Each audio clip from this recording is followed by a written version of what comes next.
السلام عليكم، مساء الفل عليكم وعليا وعلى الكل. عامل ايه؟ يا رب تكون كويس. انا كويس ويهمني ان انت كمان تكون كويس. وكمان البتاع ده مريح قوي. القطيفه دي الشموا دي جميله قوي يا خالد. بصراحه يعني انا جايب منه عندي في البيت بالمناسبه، وكانت ليميتد اديشن وخلصت، انا اسف، سامحني. المهم يا حبيب قلبي، دي اول حلقه ان شاء الله باذن الله من السلسله الجديده، الا وهي حدوته ملتوته. عارف ان احنا لسه ما قفلناش قصه مش مهم تسمعها. عارف. بس خلينا ننزل بالحلقه دي. عايز تعتبرها قصه مش مهم تسمعها اعتبرها، عايز تعتبرها حدوته ملتوته برضو اعتبرها، لكن الاهم ان القصه دي ما حصلتش. وانزل لا، احنا عايزين حد يعمل لنا انترو لحدوته ملتوته. احنا كل مره بنقول عايزين حد يعمل لنا انترو، محدش بيعمل لنا انترو. ده شيء حزين فعلا. طيب تعالى يا غالي اما نفتكر مع بعض ونرجع بالسنين الى الوراء. 10 سنين؟ لا، 10 سنين يبقى كده قصه مش مهم تسمعها، كوم الزباله. لا، مش 10 سنين. هو ما بين الفترة من 2014 لحد 2018. اختار انت منهم سنة معينة، لان هي كانت في عادي في اي سنة من دول، لان انا مش عايز اقول، لان انا لو قلت هيتحرق تفاصيل كتير قوي قوي قوي. ومش هقول حصلت في اسوان ولا في هندسة المطرية، لان انا لو قلت هتتعرف. فهي حصلت في سنة جامعية من سنوات اخوك الجامعية العشرة. بالمناسبة احد الناس الجميلة، والدته كانت بتقول له بقى هو ده اللي انت ده قاعد 10 سنين في كليه هندسه؟ يقول لها ايوه بس اتخرج، بس بقى مهندس. تقول له ايوه بس قاعد 10 سنين، يقول لها ايوه بس بقى مهندس. ف مش هتلاقي حد يعلي على الرقم ده. طبعا مش حاجه افتخر بيها، دي حاجه تعر يعني، بس الحمد لله خلصنا من الايه، من المشوار ده. واجي احكي لك سنه من السنوات العشره، هناخد منهم باتش كده 4 سنين بس، من 2014 لحد 2018. يعني كان في سنتين في اسوان وسنتين في المطريه. اختار منهم سنه معينه، احفظها حطها في دماغك. المهم، طيب عندنا ايه؟ كنت قاعد ساعتها مع حفنة من الأصدقاء على قهوة بنحتسي القهوة وبنتجاذب أطراف الحديث. بنتكلم في ايه؟ ان ازاي كان حد يعني طلع كده من ضمن الكلام ان في ناس مقتنعه ان الارض مسطحه، وعندهم ادله وبراهين ورافضين يصدقوا كل الحاجات، وجوجل مابس وجوجل ايرث والكلام ده كله. ويقول لك اصله ولو انت وقفت ومديت آه شعاع ليزر، ولو واحد فضل ماشي لقدام هيلاقي فيه انحراف في شعاع الليزر، فده معناه ان الارض مدوره. ده يقول لك لا، مفيش الكلام ده، ممكن يكون الشعاع هو اللي بينحرف لفوق، وكلام كتير ملوش اول من اخر. ولما تيجي تقعد جنبه يقول لك التاخر. الارض ايه؟ دوناتيه، على شكل دونت. المهم، فانا قلت له والله يا غالي يا ابن الغاليين، كان اسمه طارق صديقي ده. فقلت له والله يا طارق، كنا مسمينه طارق الخارق، طارق الخارق، بس احنا كنا نقول له طارق الخارق، الخارق. فالمهم قلت له يا طارق، يا طارق يا خارق، الناس ممكن تصدق اي حاجه على حسب مين اللي بيقولها. قال لي ازاي؟ قلت له ايوه، يعني لما يجي رجل دين مثلا في القرون الوسطى من ديانه معينه، زي مثلا الديانات الافريقيه اللي موجوده في افريقيا، الديانات المحليه، يقول حاجه معينه، كل الناس اللي في القبيلة هتصدق، مش علشان خاطر الحاجة اللي بيقولها ذكية أو غبية، لكن علشان مين الشخص اللي بيقول. نرجع في الزمن أكتر، هتلاقي في حضارة الأزتك كان ساعتها برضو الكهنة بيقولوا حاجات لا تصدق. يعني هو إيه اللي هيجي وحش آخر الزمان هيجي من البحر، وهيكون على وش مش عارف إيه، وجسم أفعى وشكله إيه ده، إيه العبط ده؟ حكيناها ها، حكيناها، مش كده ولا حكيناها يا خالد؟ صح، حكيناها في بتاعت كان اسمها ايه هي؟ حكيناها. راح شوفها. انا مالي فجأة بقيت انا نسيت الكلام ولا ايه؟ تمام. طيب وصلنا لفين؟ ان انا بقعد اتكلم معاه في ان اي حد يقدر يقنع اي حد باي حاجه، طالما ان الشخص اللي بيمارس عمليه الاقناع ذو حاجه، في حاجه مميزه مخليه الناس تقدر تصدقه مهما كان اللي بيقوله. سيبك بقى من حته الديانات، هتلاقي ناس ليها اراء غريبه جدا في حاجات كتير جدا اجتماعيه، زي سيب البنت تحبك، حب البنت تسيبك. لا، لو انت شخص كويس هتسيب البنت ليه؟ عشان تحبك؟ ما خليك معاها وخلاص، ما تقرفناش، عشان بس كلامي لا ايه، لا يجتزأ من السياق ويقتطع وايه وحاجات كده. فبمنتهى البساطه يعني، الكلام بقى على حسب مين اللي بيقوله. فانت تلاقي اللي بيقول لك سيب البنت تحبك، حب البنت تسيبك، ده اصلا عارف انت صديقك الداعر او صديقك الكذاب. انا كنت كذاب برضو كده وانا صغير. يقول لك يا اسطى البت اللي هناك دي بتموت فيا. يا عم تموت فيك ايه؟ انت طولك 3 سنتي اصلا. هو ايه اللي هو ايه اللي 2 سنتي؟ الفكره كلها في اللي بيقول لك الكلام ده هو ايه، فبالتالي كلامه ده بيبقى ليه مصداقيه ولا لا. ده كلام مهم جدا، صح؟ طيب كنا قاعدين بنقول الكلام ده واحنا قاعدين على القهوه بنحتسب قهوه وخلصنا، وكانت السنه الدراسيه على وشك ان تبدا، وبدأت السنة الدراسية. وتخيل معي أنا ليه قلت من 2014 ل 2018؟ لأن تقريبا سواء كنت في الجامعة دي أو في الجامعة دي في أسوان أو في المطرية، فأنا كنت تبقى في نفس السنة. يعني هنا أنا كنت في تانية وهنا أنا كنت في تانية، لأن أنا الفترة اللي في النص دي كانت صعبة. المهم تبدأ السنة الدراسية ونلاقي اتحاد الطلبة أو بالتعاون يعني مع مؤسسة غير ربحية بتعلن عن مسابقة. إيه يا ساتر، انا احب المسابقات والانشطه الطلابيه. مسابقه بعنوان ايه؟ الله ينور عليك، نفس الكلام اللي كنا بنتكلم فيه على القهوه قبلها، وده اكبر دليل ان القصه دي ما حصلتش. المسابقه فتحت، والمسابقه دي بتقول التالي: ان اي حد هيقدر يقنع اكبر قدر ممكن من الطلبه بشيء يشترط انه يكون غير منطقي، بشيء يشترط انه يكون غير منطقي ويصعب تصديقه في الظروف العاديه. لا واحده واحده يا عم، الله يعزك. يعني انت عايزنا هتعمل لنا مسابقة على أكتر حد يقنع أكبر عدد ممكن من الناس بشيء غير منطقي؟ طب ده اللي أنا كنت لسه بتكلم فيه مع طارق الخارق على القهوة.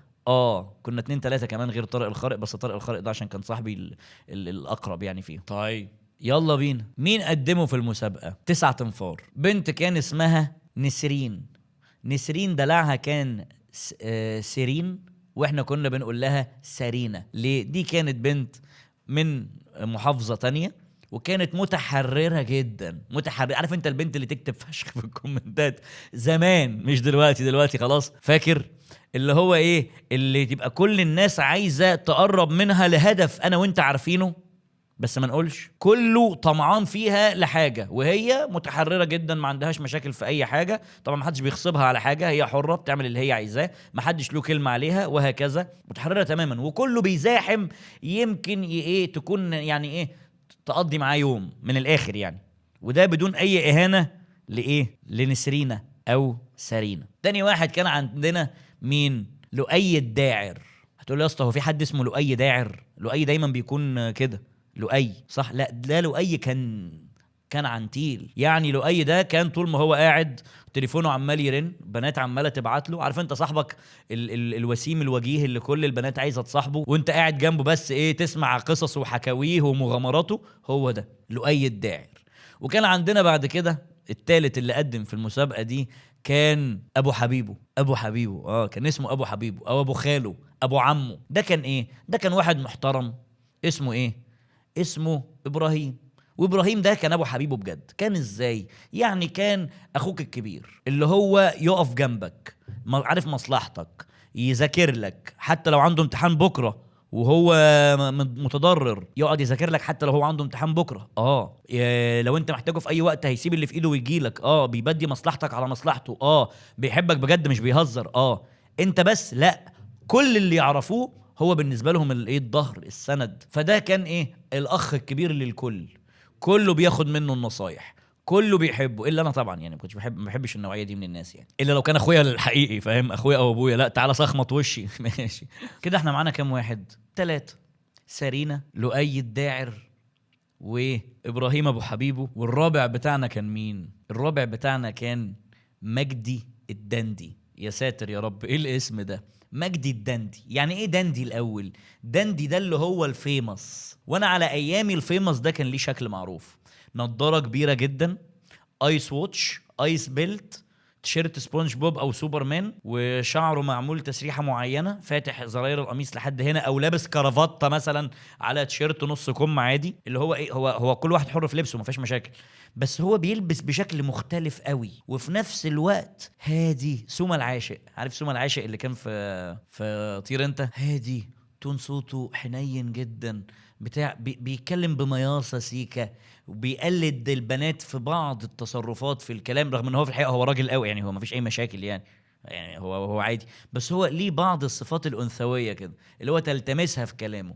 وده حرفيا كان اخو البنات. عارف اخو البنات اللي في دفعتكم؟ هو ده، بس زود عليه بقى ان هو كان لبسه مبالغ فيه، بنطلون احمر على تيشيرت اخضر وكرافته صفراء.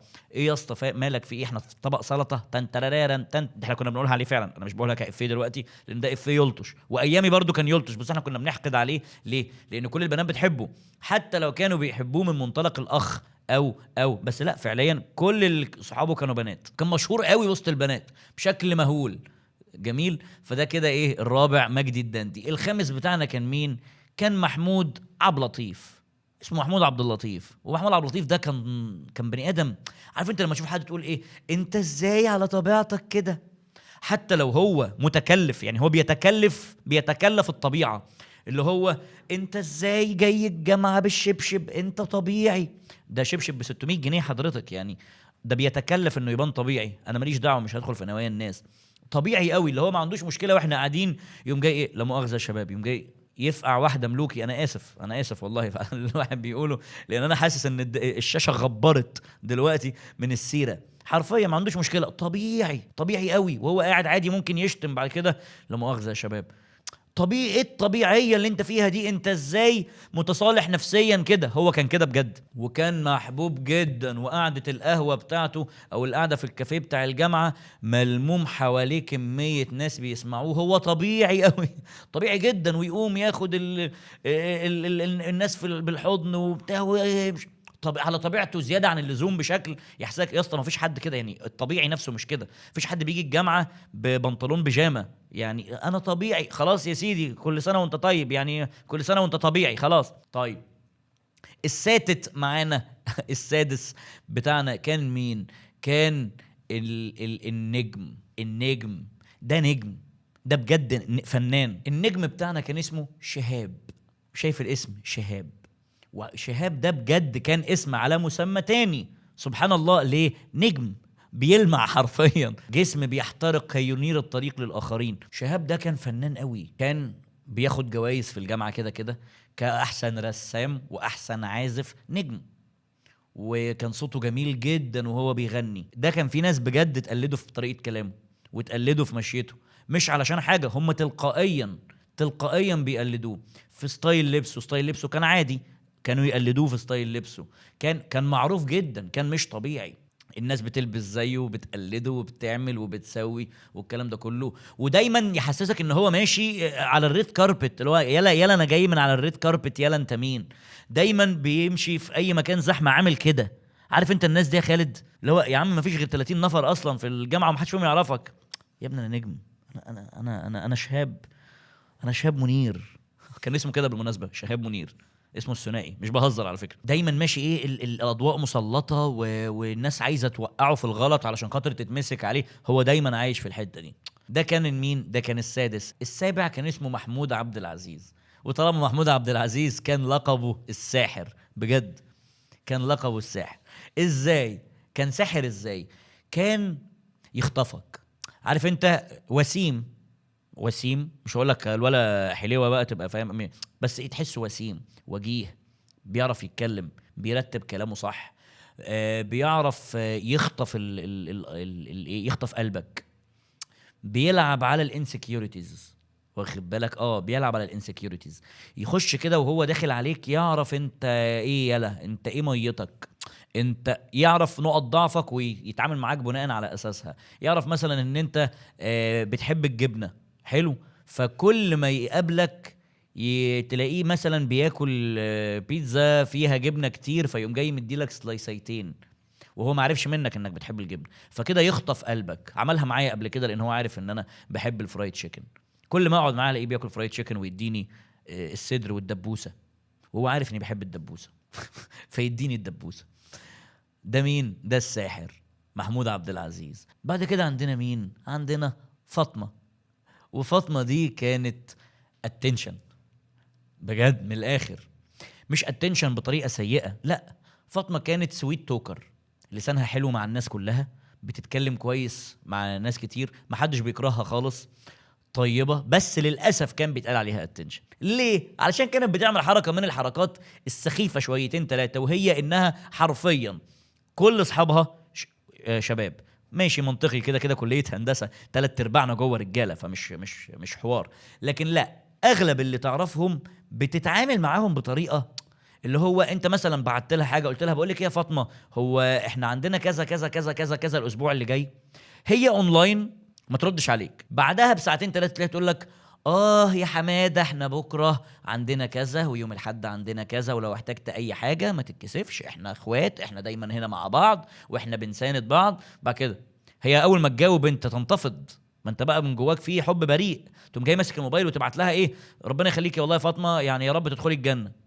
فتشوفها اونلاين وتفضل قاعده ساعتين ثلاثه، انت هنا مش عارف انها بتبعت نفس الرساله، اه يا ابراهيم احنا كذا يوم كذا هنعمل كذا، وهي بتتكلم بدون اي سوء نيه عشان لا يساء فهمي. هي بتتعامل مع كل الناس معامله واحده، لكن المعامله دي تعشمك انت. هل هي عارفه ده او لا؟ الله اعلم، لكنها بتعشمك انت.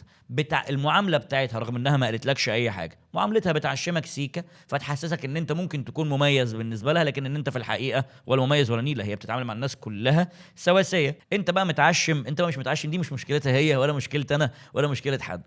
جميل والله، انت اللي جميل. اخر واحد كان عندنا كان الايه، الكاريزما. وده ملوش اسم، هو ايه، ده كان صاحبنا الكاريزما. هو ما كانش صاحبنا، هو كان واحد اكبر مننا اصلا بدفعتين ثلاثه يعني. الكاريزما، وده كان كاريزما على حق. كاريزما ازاي؟ برنس. ده تقعد معاه يسيبك تتكلم. شوف بقى الصياعه.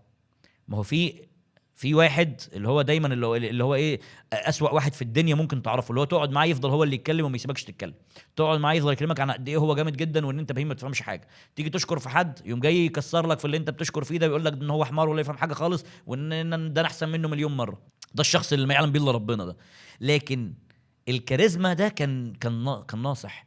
في وسط قاعده هو اقل واحد يتكلم ليه، بيخلي الناس يحسوا ان هم كويسين. الله، ازاي؟ يعني لو قاعد بيتكلم معايا انا احس يا نهار ازرق ده انا جامد جدا. يسيبك تتكلم عن نفسك، يسيبك تشكر في نفسك، يسيبك تتكلم عن الحاجات اللي انت بتحبها، ويبين لك ان هو بيشاركك في بعض الحاجات منها، وايه، يكبر فيك ويتكلم عنك كويس في وسط الناس. الله، بيعمل كده ليه؟ علشان خاطر هو كاريزما. فالمره الجايه اللي كان بيجي يدخل القعده كل الناس عايزاه يقعد معانا، كل الناس عايزاه يكون موجود، كل الناس بتحبه، لانه ليه طله يعلم الله عامله ايه فينا حرفيا.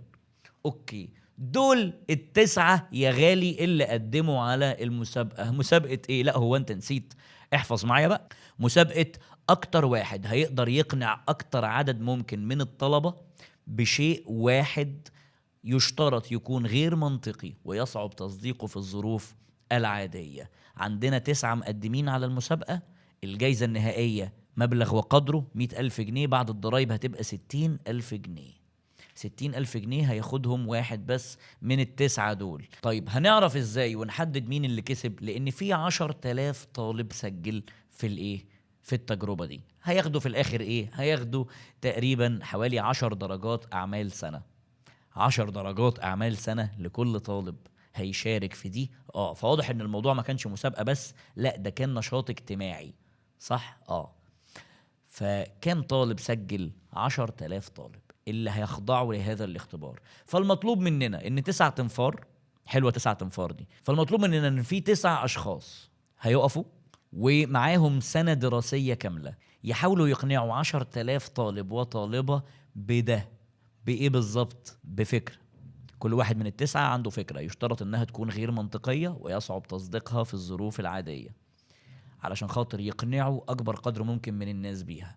ولما ده يحصل ومعانا السنه كلها بعد ما هتخلص، هنعرف منين؟ ما ممكن يقول لك اثبت ان، فيقول له والله ربما، بس خلاص ما ايش عرفك.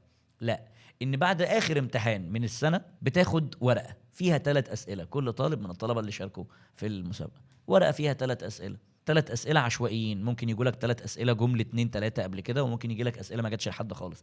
3 اسئله عشوائيه بتبين انت فعلا مصدق ايه في الافكار الغير منطقيه اللي اتقالت. الموضوع مش هيبقى اختيارات اللي هو هل تظن ان الارض مسطحه، ولا ان النخل ينمو بالعرض، او ان الحصان له 5 قلوب. فماشي، انت عارف مثلا ان الشخص اللي انت مصدق وجهة نظره قال ان الحصان له 5 قلوب، قلب في جسمه و4 في رجوله. تخيل انا كنت مصدق حاجة زي كده فعلا. قلب في جسمه و4 قلوب، قلب في كل رجل. ف... فتقول كده فيبقى هو كده خد صوت. لا مش كده. مش الاسئله مش بالعبط ده. الاسئله كانت تقيله. سؤال عادي، عارف انت اسئله عاملينها ناس بتوع علم نفس وبتاع. جميل، هنعرفها لما نيجي نوصل لها. فالمهم، معانا سنة دراسية كاملة من أولها لآخرها، وكل واحد من ال9 هيحاول يقنع أكبر عدد ممكن من الناس بفكرة غير منطقية ويصعب تصديقها في الظروف العادية. علشان الحلقة دي ما تطولش زيادة عن اللزوم، فخلينا نكملها في الفيديو اللي جاي، واللي هيكون بعنوان ايه؟ الله ينور عليك. فاحنا في الحلقة اللي جاية هناخد ال9 أشخاص ونشوف من أول سارينا، لؤي، أبو حبيبه، مجدي الدندي، عبد اللطيف، شهاب منير، الكاريزما، محمود عبد العزيز، وفاطمة. كل واحد من دول عمل ايه وايه هي كانت فكرته. الفيديو اللي جاي كمان اسبوع بالظبط من دلوقتي، فروق بالك كده، وعايزك تقول لي في التعليقات كل واحد منهم ممكن يكون عمل ايه علشان يقنع الناس بالفكرة، واحنا لسه ما قلناش افكارهم. وبس كده، استناني الاسبوع اللي جاي، وزي ما احنا وايه، ويا رب تدخل الجنة. سلام عليكم.